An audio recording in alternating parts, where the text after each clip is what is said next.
But no, of course, they all live in that house. I know. That's why I keep thinking it's gotta be related. I haven't seen it. Well, see, we always like those, but I found, are you ready? Our family was related. Elaine and I were related 2 places back in genealogy. Okay, it's about time we'll get our meeting started here. There's not going to be a program, so this is probably going to be a short, sweet one today. Unless somebody's got something off their cuff they have to bring up. But main thing, we'll do our business meeting here, short business meeting, whatever, and then this is the day that we have our election. So first thing, did everyone at least read the secretary's report there in your bracer?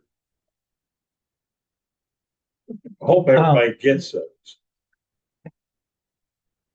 Yeah, I sent the PDF as an email attachment this week. So I assume everybody got that. I just got the paper copies mailed, and so probably nobody will receive those till next week sometime, Monday at the earliest. And then I need to apologize for an obvious error. When I came in yesterday morning to the library, I got accosted about a mistake that I did not edit or correct. Before maybe nobody else noticed the minutes. Andrew was received a different name. Oh, I didn't And notice so well, thank you that you didn't, because I didn't either. And so Jason got me as soon as I walked in downstairs, and I apologized to Andrew up here when he's working the desk.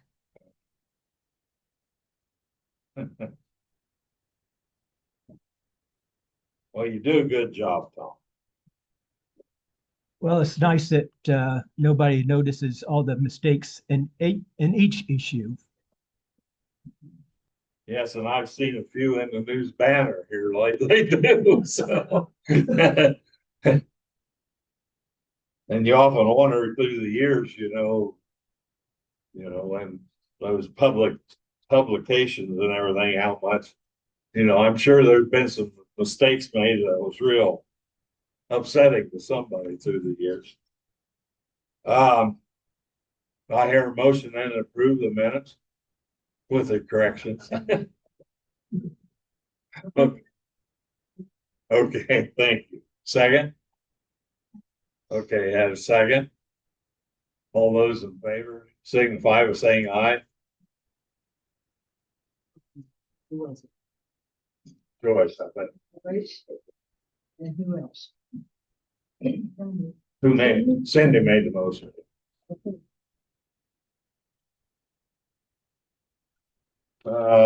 Then you might pick up your treasurer's report here. She just handed it to us. Take a look at that, see if there's any additions or corrections. I just wanted to know, we had 5 sponsors for the cemetery walk for a total of $335 from the sponsors. And we had $34 donation that day, but then Larry just gave me another 10. Okay. So a total of 44 donations that isn't reflected on the report, that $10. Okay.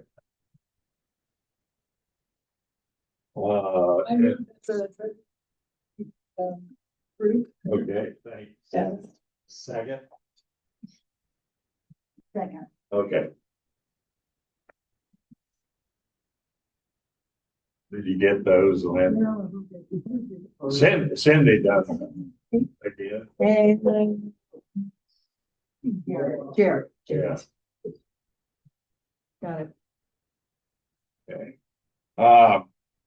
One of the things while we're at the treasurer's report, I guess we should okay. Everybody in favor, signify by saying aye. Okay. Those, this is our November meeting. Won't be having a meeting till in January, so you might keep in mind our membership. If your membership is due here, well, this might be the day to do it, or it's soon after.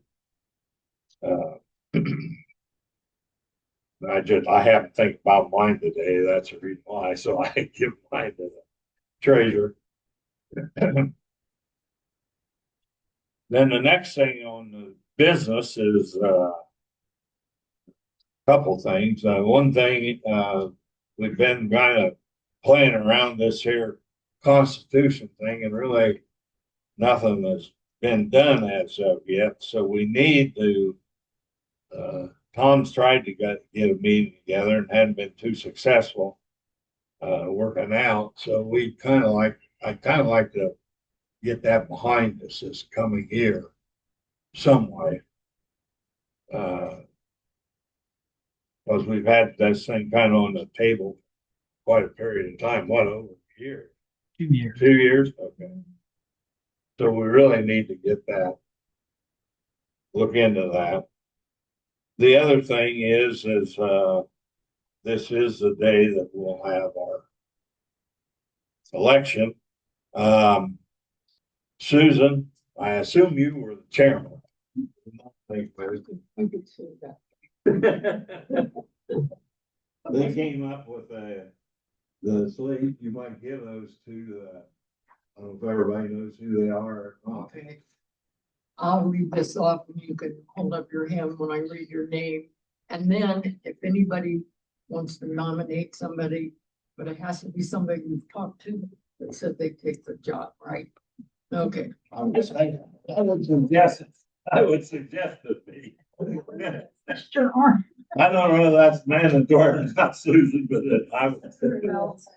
I did ask all these people. I didn't just do this off the top of my head because I had a committee and it was just kind of, I don't know, it was hard to get together, I guess. Yeah. Okay, President Larry McAfee. This is really the only change. Vice President Cindy Hedges. Secretary Lynn Elliott. Treasurer Diane Johnson. And news editor Thomas Light. You said new? And yes, I checked all this out before, and there were some stipulations come on up by a person, but that's okay. Are there any nominations from the floor? I mean, you're welcome. I think the new people should read it. Okay, then Susan, you have since there are none. Susan, you want to make a motion and we'll just. I move the nominations be closed. Okay. I hope you accept this, or is this? Lynn already moved it. She moves it would be close, so. I second the Oh, motion. Second, okay, Okay, all right, then, yeah, have a second. yeah. Then- Give me the. Yeah, put me in the front of the room next time. Any discussion on those? If not, then let's, I guess, rather than have a paper vote, we might as well just approve the nominations as the office for the following year. So I guess we'll have a motion now to approve the officers. I motion. Another second. Okay. All those in favor signify by saying aye.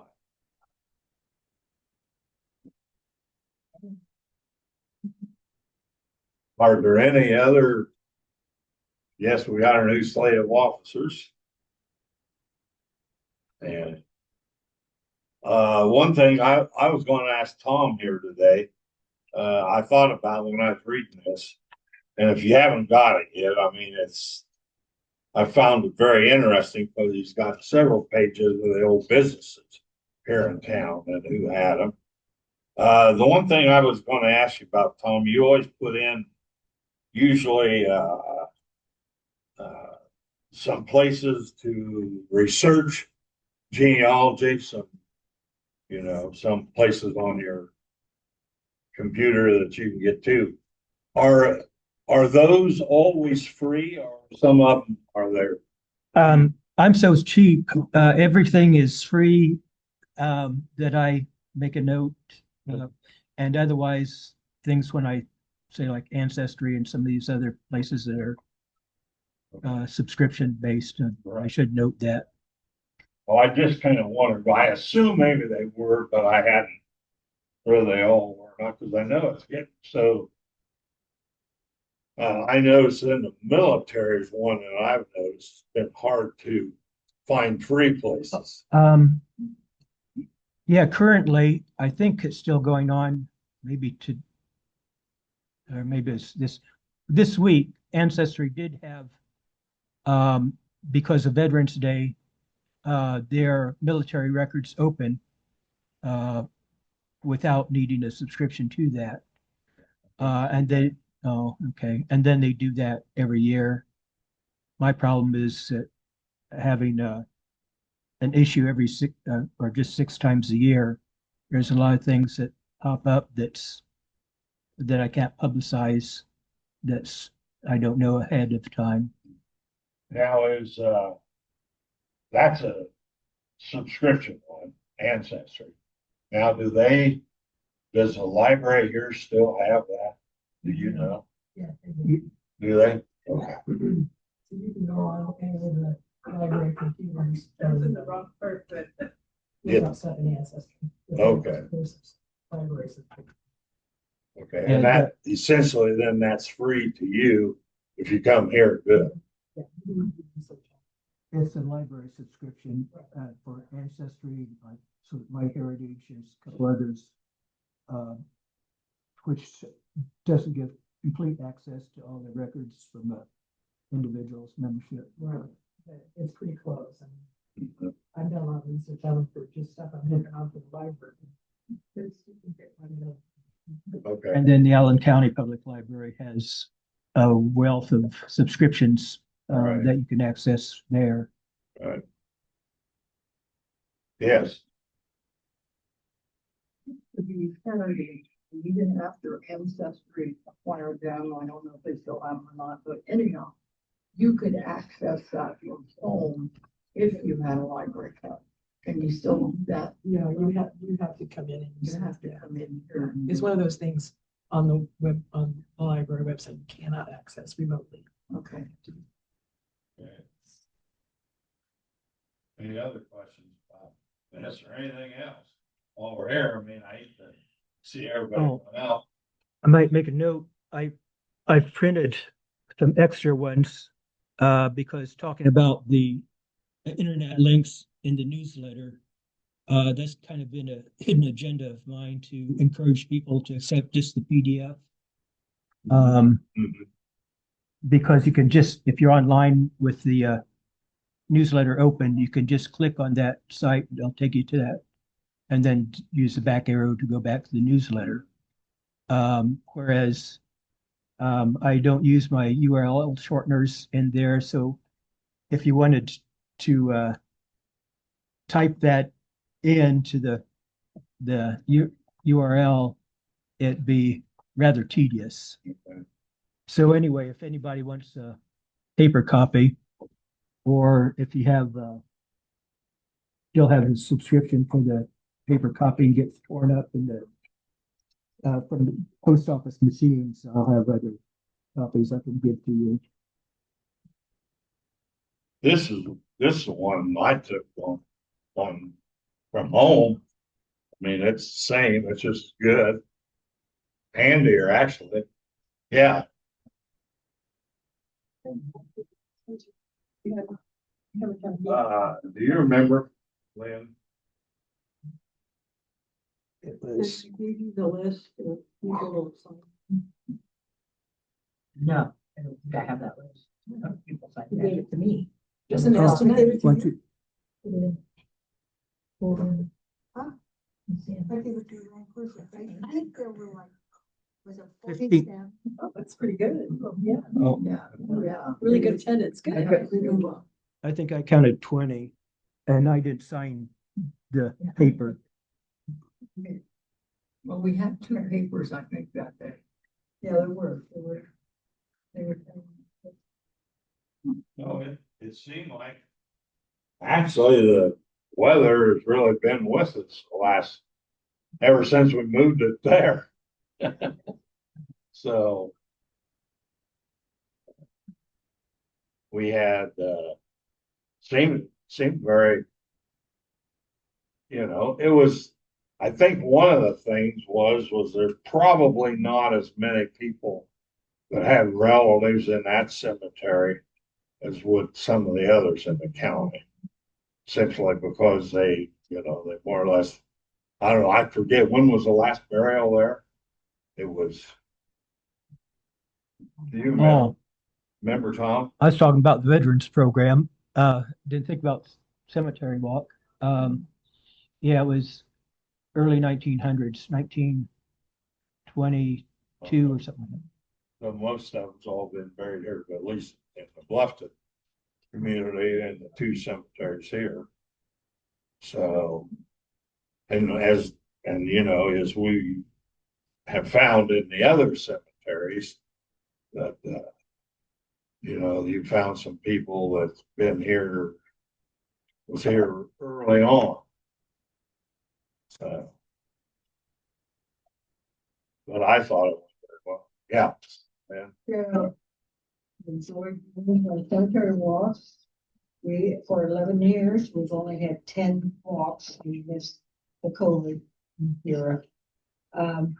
But I am not going to continue. I hope it does continue. It's a good money raising event for the Genealogy Society. And there's lots of cemeteries, both north and south, that could make fantastic programs. But somebody else is going to have to do it. I'll be glad to hand over all the information and help any way I can, but can't do the whole thing anymore. Right. I understand. We're all here. Speak for yourself.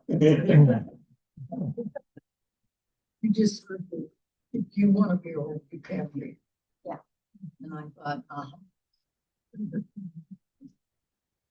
So keep that in mind, if, they've worked together, kind of the Genealogy Society and the History Society, but, have that. I think it's a great, It's all genealogy. Genealogy is they have all the work and they have all the money. So you didn't there was not a out-of-town phone this time. No, whereas we did that for a while. And that was just. And it was interesting. I mean, it was really interesting and I do think it brought in more people, but with the old Bluffton, we pretty well done Bluffton one way or the other.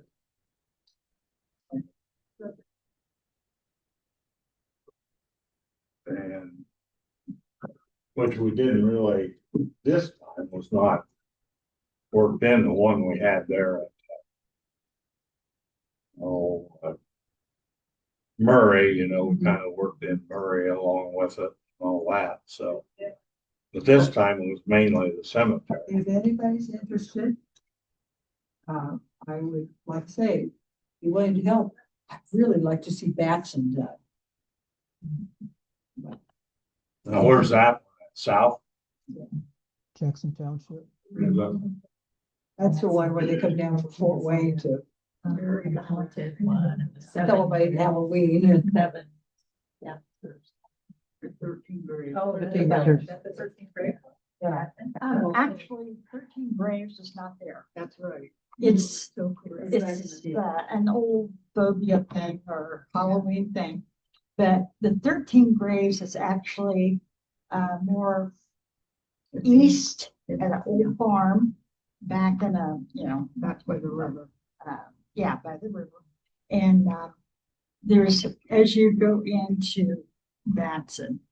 I think at one time those stones were maybe where they stopped their horse carriages or whatever, or maybe people came, but those are not the 13 graves. And a few years ago, Mark Miller wrote about that, and I contacted him afterwards and said, Mark, this is a wise tale you're talking about, but that is not there. It's on Berkeley. So there's one that's a thought. Yeah, but there's a lot of them, My know, kids and- knew about it. I never knew about it until we started doing cemetery walks and then found out it wasn't really what they thought it was. Oh, yes. So I contacted Rick Johns because he Okay. takes care of Berkeley. So he said, do not go in the fall because they hunt out there. Yeah. And I guess it's interesting, but I've never been there. This year with it being so dry, this Salmon River was completely dry. You could walk Oh my over. gosh. It's still pretty dry.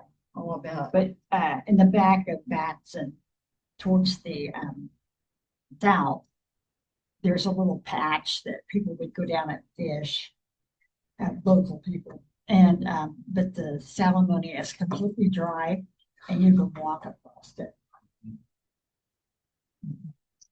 Yeah, those walleyes got pretty low too. I imagine still, I guess. It's green. Yeah. I've Yeah, never it's seen green. moss on a wall back there. Yeah. It's like, oh, Yeah. yeah, I guess it's not moss, it's a. And you never needed to worry about getting mud on your feet on it. So wherever you walk, because it was over flat rock. Let's see, we'll keep that in mind. I guess I'll leave this right. We can kind of maybe think about it a couple months in January. Let's make a decision on whether we want to continue it. I know it's a lot of extra work for some people, but I think it is really interesting to those that's involved in genealogy, even if it isn't your family we're talking about or whatever. It's always interesting that those people, and you always find that cemeteries, there's always unusual situations, and I don't know how many times I've got the call since they've been working on the cemetery at Murray. I had update or fixing it up, I guess you'd say. I don't know how many times I've got a call because some of my ancestors was in that cemetery and they had found stones that was under the dirt, but they couldn't make out the dates. So they called me about the dates and everything else, and they were actually getting a replacement stone made. So, but I also want everybody to be aware, if you aren't already, with the way the government has clamped down on spending and everything else in the state, I have a feeling that with the county having to come up with additional money, it may be very difficult getting that again, or getting it like we have been. They're pretty well, said that they're gonna have to tighten things up. So I would guess that may be one area that they won't be quite so liberal with giving money. But the one at Murray is in the process, and I don't know. The last time I talked with him, he was saying that he would probably be quitting for the winter, but then the way the fall turned out, I don't know if he kept on going or not. So Jerry, you want to give a report on the County Cemetery Commission? Who's the County Cemetery Commission. We've been working on the Murray one, and they didn't start till early May because of the county and the attorney kind of dragged their feet. Decision. Though we had the money available for 25 and 26, but there's 40 rows that he has accomplished. They're wonderful. And he has also cleaned many of those, most of all of them. A couple of them are not the right life that you're thinking, but it's probably somebody tried to clean them years ago because he's taken 3 different days with applications to try and enhance those a little bit. But if you haven't driven by, it's quite remarkable. And now, since the weather's been nice and late Halloween, he started on the south side, and he's come quite a ways on that. And there was 40 rows on the north side and 30 on the south side. And it's been amazing. It's been work with just getting the paperwork around for the state. And so if you haven't driven by, I think you should very slowly. And it's really come along. And one of the things that, I found out, especially in my family, that they was around the time the early burials in here was the time that people were moving from, my ancestors, they moved from Pennsylvania to Indiana. And so what happens is, and it happened with this fellow, that I don't know, no one really knows, but when the fellow that's there at Murray one, his wife had passed away in Ohio before he moved here. And the cemetery out there, when I done the research on it, they said, well, they had a death for this person, but they have no record where she was buried. And she had to be buried there before they came to Indiana, because she died several years before. That's one of the reasons he came to Indiana, because he had 2 sons, and it was tough on him after he lost his wife. And so he thought maybe a new environment would help all 3 of them. But they have a stone there in the Murray Cemetery, but no dates on it. And I'm thinking that in the early 1800s, chances are she may still be there in Ohio. And he put a stone up with her name on, signify it's his wife. Right. Or moved, like I say, and they want to take the information and Right. Now, my great-great-grandfather that came to Wells County from Pennsylvania, he didn't bring his wife to start with. And she evidently didn't want to live in the wilderness. And so she ended up being buried back at Lebanon, Pennsylvania. Now, when our family put money in to update his grave and everything at the St. Paul Cemetery, we had a stone put on there that states her name and that she's buried in Lebanon, Pennsylvania, his wife. So that, so you know that.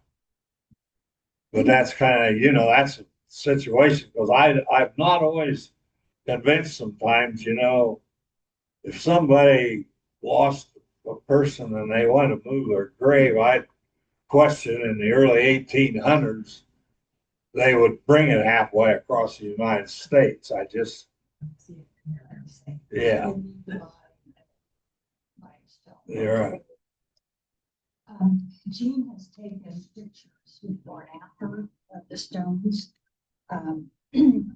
He prefers to take them in black and white if they're the first picture he takes, because it's more legible, the lettering. So that's a thought if you take care of, if you're traveling to take pictures of some of your former.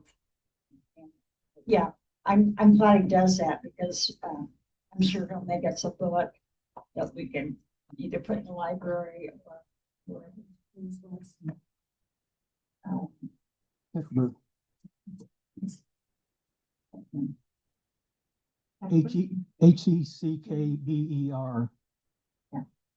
Now, how do you feel about the funding? You think that may be a little more difficult years to come? I don't think so, because I think the commissioners and the public has been by and they're very impressed. They had no idea how that would look so great, but he has used 33 ton of gravel. And when he takes the stone completely out of the ground, someone many years ago, I don't know who it was, I talked to a lot of older women that live at Christian Care that had went to that church in that area. And they said that someone came in many years ago, thought they were doing a great job in putting actual concrete, liquid in the burial spots or around the stone to keep it reinforced. And that's just been a real pain because Gene has to dig all that out and then he has to pack down stone and then he resets the actual stone. Okay. And so, that's kind of above and beyond because a lot of, there's a couple guides in town that are going around and they're saying, oh, we can level your loved ones, monument or something. And I kind of tracked down those people and said, I don't think you can if you're just using, pro bars or something. I said, no, if you go back the next year, it'll be all caulked again. And it's just the way the earth is and the clay soil and such. But I really put my finger down on a couple of those guys because Jody, my brother, had mentioned, oh, the one, our great grandfather, fifth generation back, his is kind of leaning. And I told him, don't touch it, go through me. And he gave me the guys' names and I just hunted them down and said, come out to Murray and see. You don't want to bother Gene. If that annoys him, if he has to stop and if he's in a crucial point of a stone, make an appointment or go back out at 7 o'clock when he's quitting for the day. But I know he's out, he's not there on Thursdays. I forget what they have a family. But even this one kid that has a detailing company here in town, he put on the Facebook that he would go out and wipe it off and coat it with a clear coat. And boy, I got a hold of him and we called the DNR and Historical Bureau in the State House. And I put him on my phone and said, don't ever do that because you'll peel off eventually, might ruin the lettering. And he was a little bit embarrassed, but the approach for the State House, gave him the demand, don't touch him. Now, a question came up, can I go to St. Paul and clean a couple stones that I've seen bird droppings on or, clean, somebody's just been in there, maybe it got dirty or something from the environment. And the State House says that you may touch other people's stones. You can touch them, but as far as deeply cleaning, you really shouldn't. Now, one of the people in our group said, oh no, you can't go in and touch my mom's stone, and it's an old, I think it's a private cemeteries that feel that way, but the public ones, there's no problem. Well, let's face it. You look at the number in the cemetery, your ancestors, a lot of them that made it. Families going, they no longer put flowers on or anything else, but maybe it's your great-great-grandfather and Yeah, we've had a lot of arrangements, more than I thought we had any time before. Maybe the guys that were mowing picked them up, but they got out too far away from the stone because they can't get off the mower, take care of it. But I've been noticing that we've had a lot more flowers put on around the graves. And I think that's kind of touching because it shows that they've been out going by there and checking out their stones. So it's kind of neat. Yeah, I got a question about cleaning Uh-huh. stones or protecting them. Is wet and forget a reasonable? There's so many different commercially, professionally you can use. I personally don't recommend any of them. There's a couple that's people's picked up the name, the numbers and stuff, but actually you need to go in and spray them with water. You can use what you want to wash them with, and then go away and come back a day or so later and do it again. But a little toothbrush really helps with the carving, or a nylon brush. But it really takes lots of water, and that's something you've got to save your milk jugs for, because most of them don't have water in the cemeteries or electric. But I personally don't want to share information on it. You can probably look at the website or the DNR historical preservation site at the State House. Maybe they could share something with you.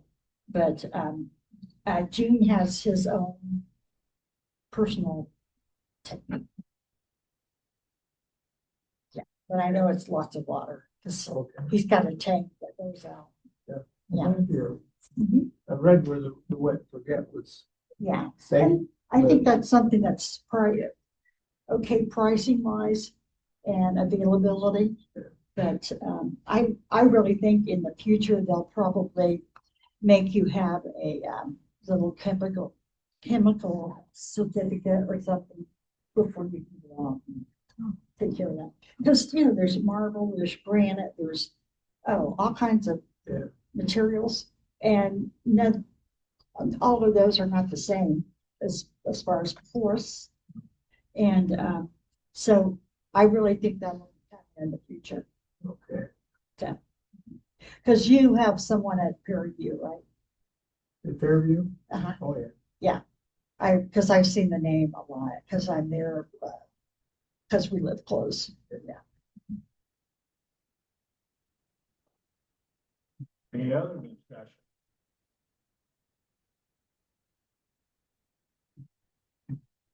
Oh, yeah, one more thing, sorry.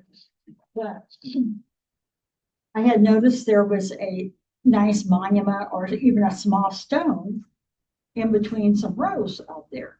And the stoneman said, or craftsman said that even if there's one stone in a row, it looks like a row, he said you don't add anything or don't dig that space up because it's sunken ground, which is an indication that there might be a burial there, or it could be that maybe something collapsed a little bit.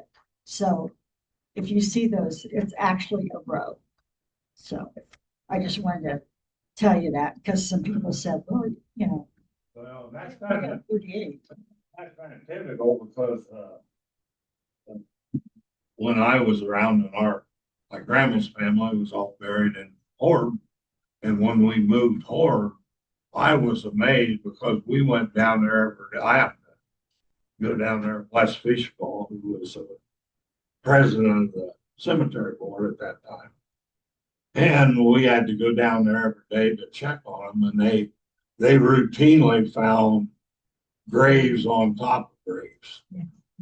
And with no indication who they were. But there was, there's several people who was buried there.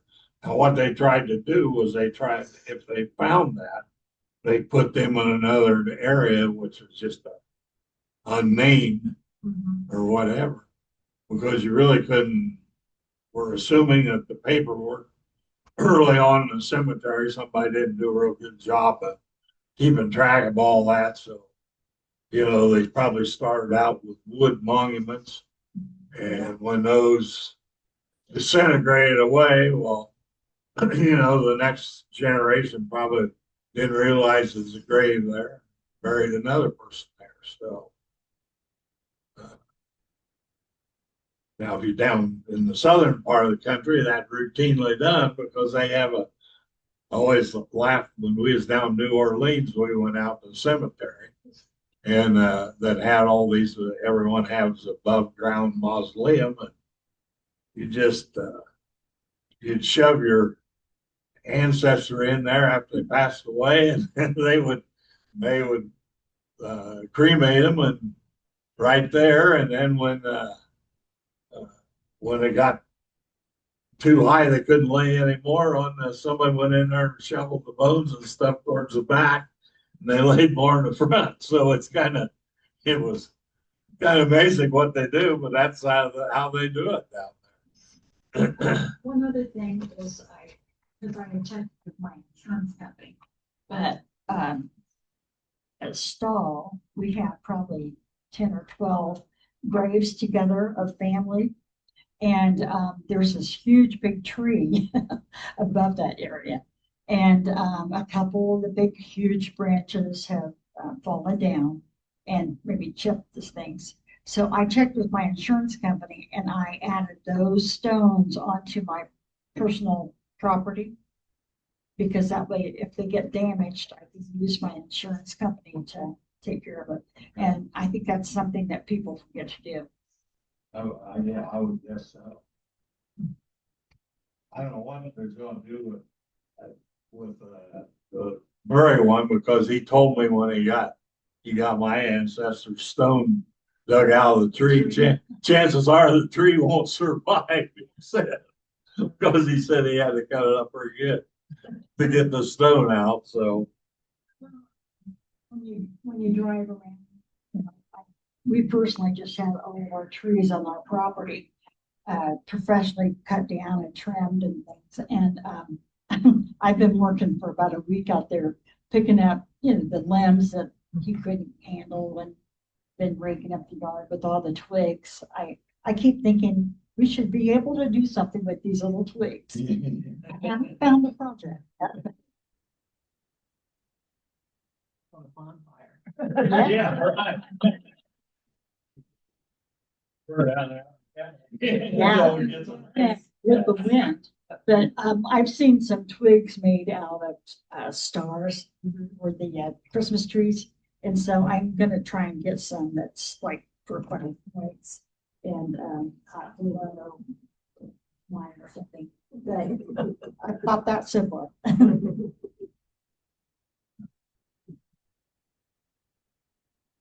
Anything else? All right, I say down, but my knees can only take it so long. My legs. No. If not, well, we should have a program for January. Did anybody happen to look up? I don't have the calendar handy here. What date that'll be our meeting?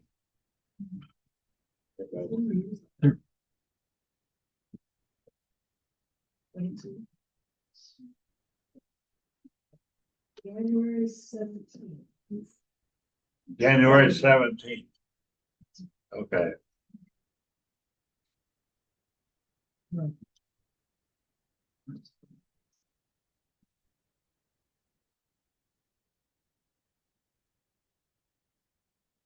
And same, I assume it'll still be here.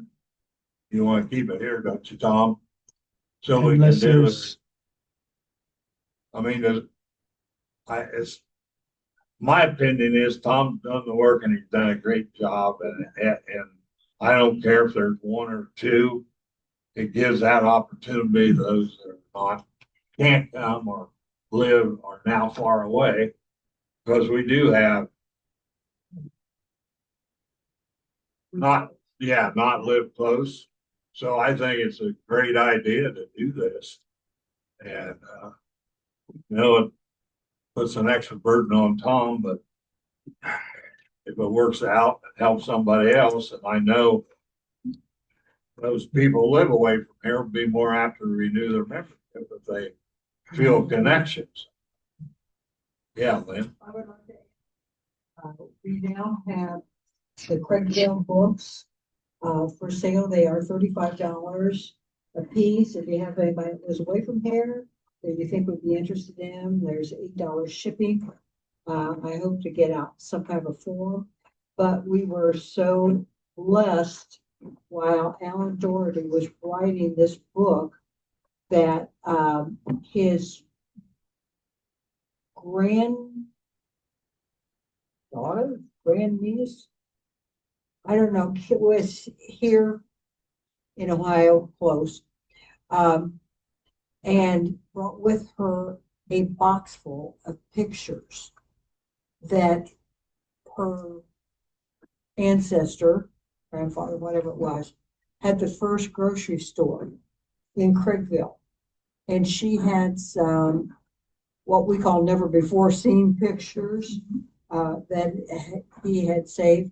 And those are now residing in the museum. We haven't had time to do anything with them, but these have been included in the book. So there will be a presentation here at the library on Thursday, November 20th at 6:30. And Alan will be on hand to sign anybody that wants a book.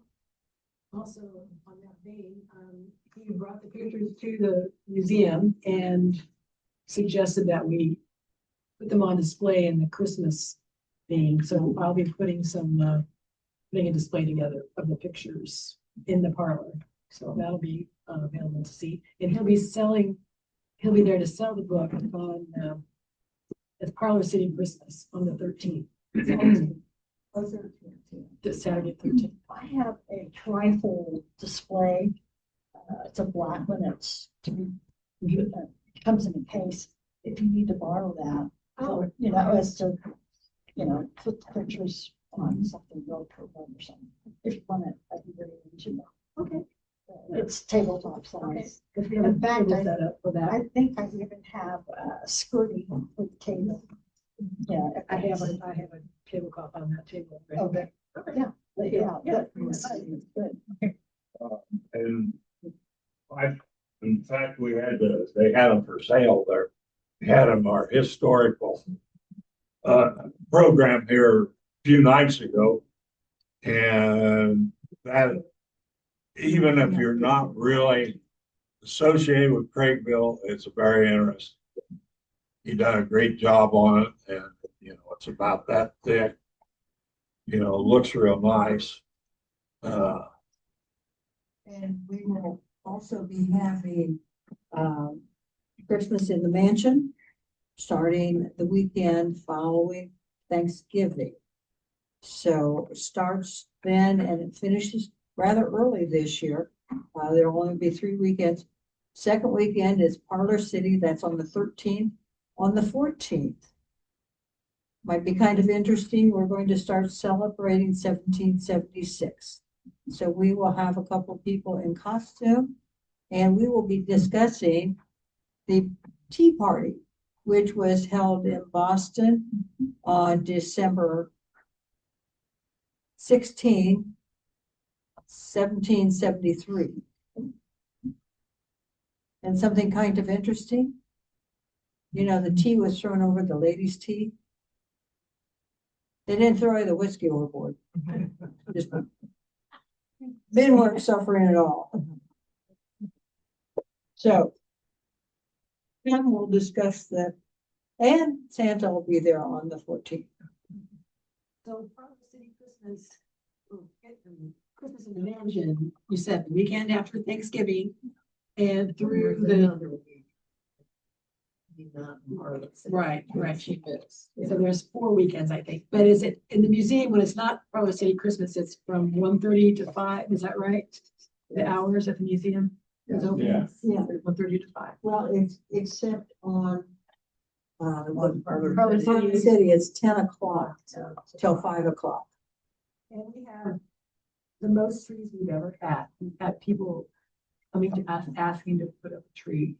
We have 38 trees that have been decorated. Yeah.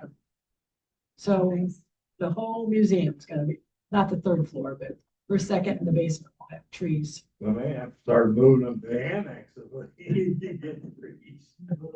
have to get more trees. We actually used all the trees that were in storage this year. Every tree is out of that closet. So that's amazing. Yeah, it is.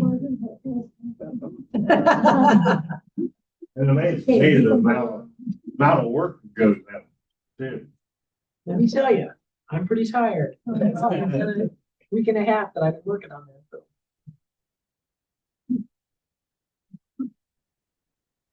Okay. Anything else? Not, I'll ask for a motion to dispense here. Okay. That was Cindy, yeah. I took first and looked at it. Gave her the eye. That's Susan saying. So, all those in favor, signify by saying aye. Thanks again, and, even though I reluctantly decided I'd do it again, I'll look forward to working with everybody another year. It's not that it's a hard job, but it, it's something else you have to do. The only thing I can say, is better be on that committee that sets up whatever the rules are going to be. The Constitution, Yeah, that's it. okay. We have a list.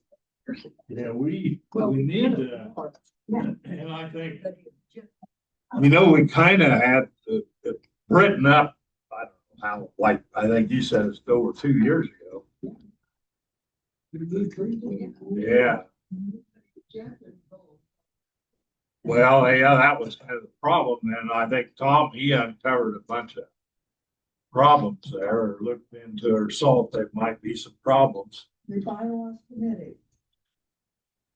Thomas Levy, Lynn Elliott, Jerry Lehman, Larry McAfee, Connie Brubaker, Tammy Mount.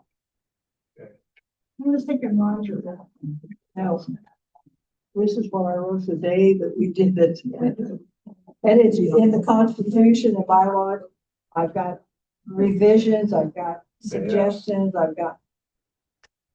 But Thomas is kind of driving the bus on this one.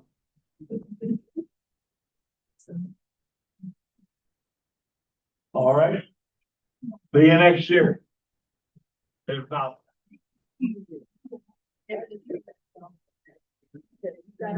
So thank you, everybody. We'll stop recording now. Thanks for attending. Don't feel bad about